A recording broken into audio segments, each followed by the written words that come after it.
जो सरकार आर्टिकल 370 हटा सकती है, क्या वही सरकार आर्कियोलॉजिकल सर्वे ऑफ इंडिया के नियमों में सुधार लाकर छत्रपति शिवाजी महाराज का सम्मान नहीं कर सकती? बचपन में स्कूल में जाया करते तो 10 पैसे की लिमलेट की गोली खरीदते थे, शर्ट के कोने में पकड़ के दांतों से तोड़ के दोस्त को दिया करते थे। तब फर्क नहीं पड़ता था दोस्त का नाम अमित है या अमजद। आज फर्क पड़ता है।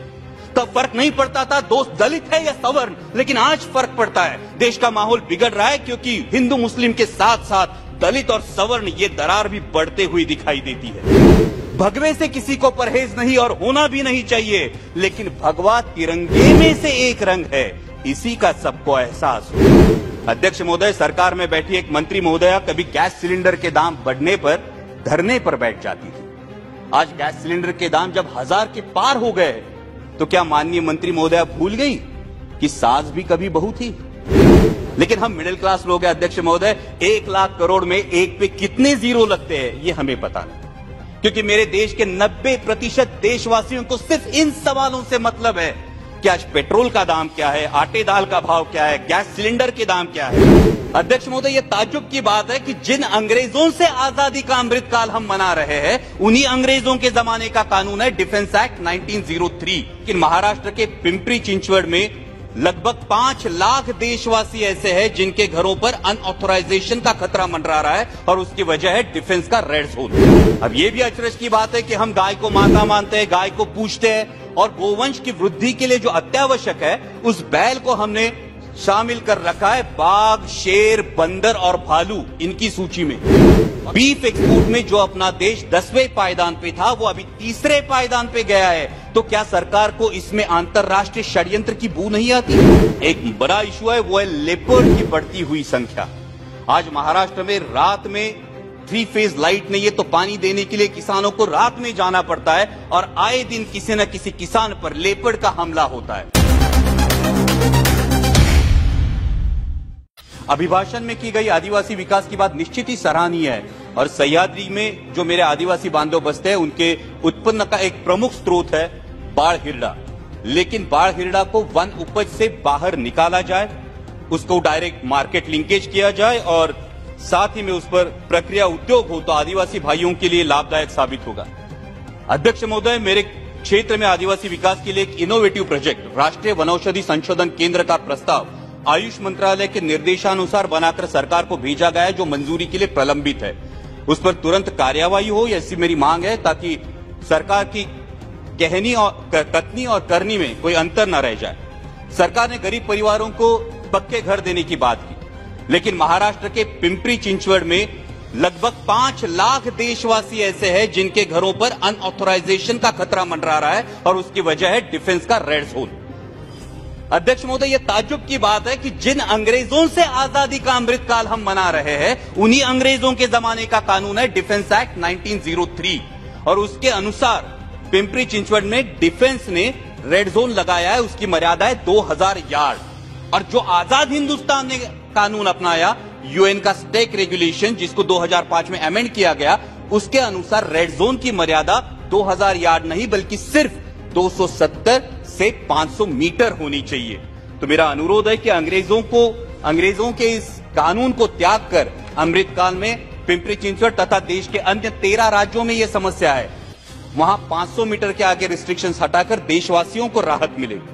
इन्हीं अंग्रेजों के जमाने की एक संस्था है अध्यक्ष महोदय, आर्कियोलॉजिकल सर्वे ऑफ इंडिया, और इस आर्कियोलॉजिकल सर्वे ऑफ इंडिया के नियमों की वजह से पूरे हिंदुस्तान की जो प्रेरणा है, हिंदवी स्वराज्य संस्थापक छत्रपति शिवाजी महाराज, उनके जन्मस्थल किले शिवनेरी पर आज तक परमानेंट भगवा ध्वज नहीं है। मैं सरकार से पूछना चाहता हूं, जो सरकार आर्टिकल 370 हटा सकती है, क्या वही सरकार आर्कियोलॉजिकल सर्वे ऑफ इंडिया के नियमों में सुधार लाकर छत्रपति शिवाजी महाराज का सम्मान नहीं कर सकती? राष्ट्रपति महोदया ने पॉलिसी पैरालिसिस की बात की, लेकिन एक पॉलिसी पैरालिसिस पिछले 3-4 सालों से मैं अनुभव कर रहा हूं इस सदन में। मैं बार बार मांग कर रहा हूं कि बुल यानी बैल को non exhibiting non performing animal की सूची से हटाया जाए। अब यह भी अचरज की बात है कि हम गाय को माता मानते हैं, गाय को पूजते हैं और गोवंश की वृद्धि के लिए जो अत्यावश्यक है उस बैल को हमने शामिल कर रखा है बाघ, शेर, बंदर और भालू इनकी सूची में। और अध्यक्ष महोदय, बीफ एक्सपोर्ट में जो अपना देश 10वें पायदान पे था, वो अभी 3रे पायदान पे गया है। तो क्या सरकार को इसमें अंतरराष्ट्रीय षड्यंत्र की बू नहीं आती? और यही वजह है कि बार बार जलीकट्टू, रेकला तथा महाराष्ट्र की शान बैलगाड़ा शर्यत पर पाबंदी लगाने के लिए इसी अंतरराष्ट्रीय षड्यंत्र के कुछ गुर्गे बार बार कोर्ट का दरवाजा खटखटाते हैं। हमारी संस्कृति, परंपरा तथा देशी गोवंश के रक्षण में बाधा उत्पन्न करने वाली इस पॉलिसी पैरालिसिस से बाहर आकर तुरंत बैल को non exhibiting, non performing animal की सूची से हमें बाहर निकालना चाहिए। दूसरा एक पॉलिसी पैरालिसिस है जो महाराष्ट्र में एक बहुत बड़ा इशू है, क्योंकि राष्ट्रपति जी ने अपने अभिभाषण में किसानों की भलाई की बात की। एक बड़ा इशू है, वो है लेपर्ड की बढ़ती हुई संख्या। आज महाराष्ट्र में रात में 3 फेज लाइट नहीं है, तो पानी देने के लिए किसानों को रात में जाना पड़ता है और आए दिन किसी न किसी किसान पर लेपर्ड का हमला होता है। और ये लेपर्ड के लिए जो ग्रेसेस ग्रास लैंड है, ये हम तो अभी बना नहीं सकते, तो लेपर्ड्स के लिए एक पॉलिसी लाके उनके रिप्रोडक्शन कंट्रोल के बारे में प्रावधान होना चाहिए। राष्ट्रपति जी ने लोकतंत्र की जननी कहकर देश का सम्मान किया, लेकिन उसी लोकतंत्र में मेरे सहयोगी सांसद जो सामरिक दृष्टया अति महत्वपूर्ण लक्षद्वीप आइलैंड से चुनकर आए हैं, उन मोहम्मद फैजल जी के साथ होता अन्याय दुर्भाग्यपूर्ण है।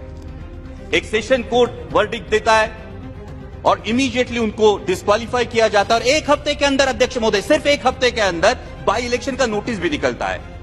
हाई कोर्ट की अपील का इंतजार भी नहीं किया जाता। हाई कोर्ट में अपील की जाती है, हाई कोर्ट का जो डिसीजन आता है उसमें सेशन कोर्ट के डिसीजन को खारिज किया जाता है और आज 13 दिन हो गए, लेकिन मेरे सहयोगी सांसद मोहम्मद फैजल जी को पार्लियामेंट्री प्रोसीडिंग्स में शामिल नहीं किया गया, क्योंकि उनका डिस्क्वालिफिकेशन अभी तक रिवोक नहीं किया गया। मेरी सदन से मांग है कि उनका डिस्क्वालिफिकेशन रिवोक किया जाए और लोकतंत्र की शान और लक्षद्वीप के अपने देशवासियों का विश्वास दोनों को बचाया जाए।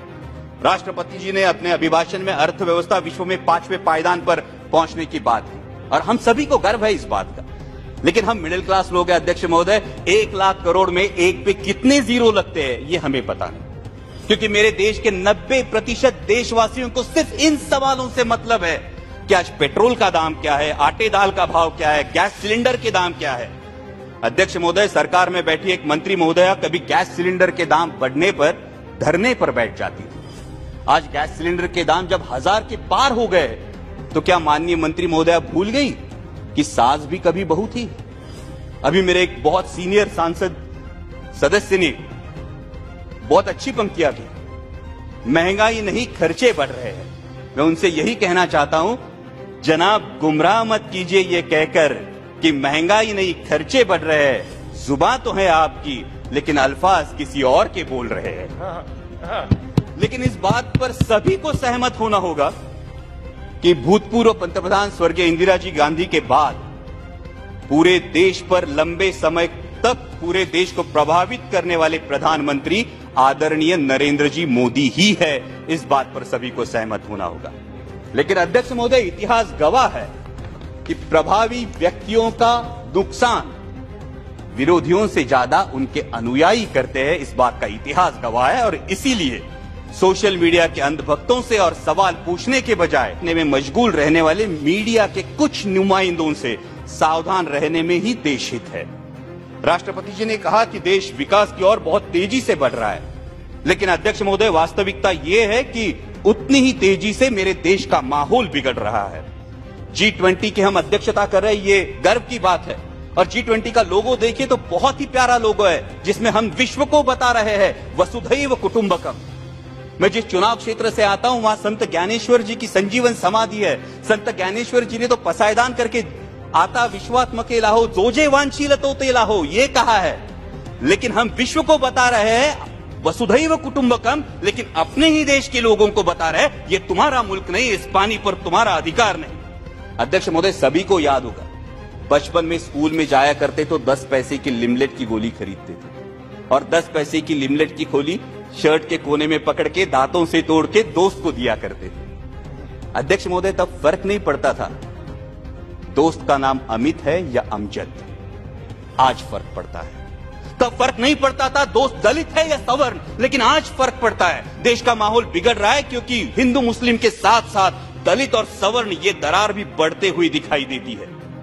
कभी हाथरस जैसी घटना होती है, कहीं स्कूल के बच्चे ने सवर्णों का पानी पिया इसलिए उसको पीटा जाता है, मूछें बढ़ाई तो पिटाई, दलित दूल्हा घोड़ी पे बैठा तो आपत्ति। किस विकास की दिशा में जा रहे हैं आप?